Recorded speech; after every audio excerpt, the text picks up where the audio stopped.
एक वक्त था जब बिहार ढिमलाता था। दारू पर बैन लगा तो सार्वजनिक स्तर पर ढिमलाना बंद हो गया। लेकिन अब बिहार उड़ रहा है, क्योंकि दारू के बंद होने के बाद से बिहार को स्थिरता मिली।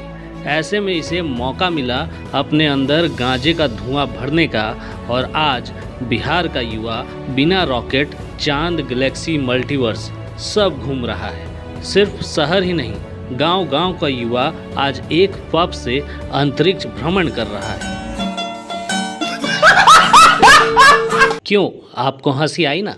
लेकिन मेरे दोस्तों, ये हंसने से ज़्यादा चिंता करने की बात है, क्योंकि ये उड़ान हमारे अपनों के लिए काल बन रहा है। अभी कुछ दिन पहले ही बापू की कर्मस्थली चंपारण के मोतिहारी में पुलिस ने 17 लाख का 79 किलो गांजा जब्त किया। इससे पहले 110 किलो गांजा यहीं के सेवराहा बाजार से जब्त किया गया, और पिछले साल इसी मोतिहारी से एक तेल के टैंकर से 1 करोड़ की कीमत का गांजा बरामद किया गया। ये सिर्फ मोतिहारी की 3 खबरें हैं। बाकी पूरे बिहार से हर रोज ऐसी ही खबरें सामने आती हैं। जैसे ये गया एयरपोर्ट की खबर, जहां से 10 करोड़ का गांजा पकड़ा गया। इकोनॉमिक्स का सीधा सा फंडा है, डिमांड है तो सप्लाई बढ़ेगा।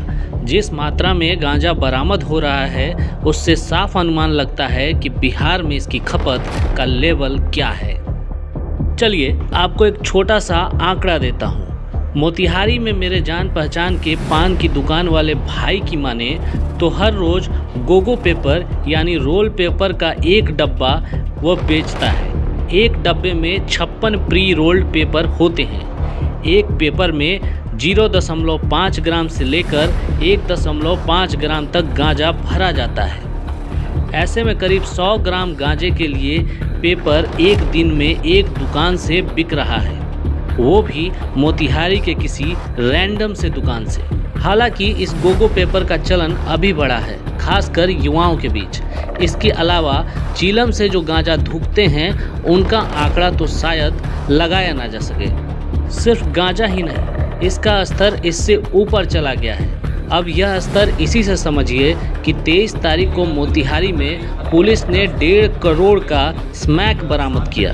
दरअसल बिहार में 2016 में शराबबंदी लागू होने के बाद गांजा, चरस और ब्राउन शुगर जैसे सूखे नशे की खपत में वृद्धि देखी गई है। नारकोटिक्स कंट्रोल ब्यूरो यानी NCB और पुलिस की रिपोर्ट्स के अनुसार गांजा की जब्ती में कई गुना इजाफा हुआ है।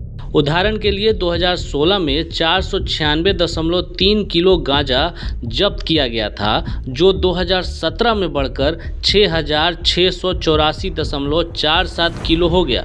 वहीं 2020-2021 में DRI ने बिहार को गांजा तस्करी के मामले में देश में पहला स्थान दिया था।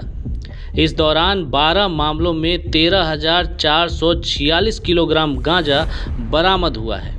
इन बीते 4 वर्षों में क्या हाल हुआ होगा, इसके लिए हमने हाल की खबरों का हाल आपको बताया है। ऐसे में सवाल उठता है कि आखिर बिहार में कौन इतना गांजा फूंक रहा है और कौन फुकवा रहा है। बिहार के नेपाल से सटे जिले जैसे पूर्वी चंपारण, पश्चिमी चंपारण, सीतामढ़ी और किशनगंज में सूखे नशे की तस्करी बढ़ी है। नेपाल से सस्ते दामों पर ड्रग्स की आपूर्ति आसानी से हो रही है, क्योंकि शराब पर सख्ती के चलते तस्करों ने अपना ध्यान अन्य नशीले पदार्थों पर केंद्रित किया है। लेकिन इन सब के बीच बिहार का सुशासन और प्रशासन क्या कर रहा है? आप कहेंगे कि पुलिस गांजा तो पकड़ ही रही है, लेकिन सवाल अभी भी वही है, बिहार में सूखा नशा आखिर पहुंच कैसे रहा है? हर बार पुलिस बड़ा नेटवर्क पकड़ने का दावा करती है, लेकिन नशे के सौदागरों का नेटवर्क जस का तस रहता है। मीडिया रिपोर्ट्स बताते हैं कि बिहार के 35 से 40% युवा सूखे नशे की जद में है, और ये इसके लिए क्राइम तक करने को तैयार। बिहार भारत का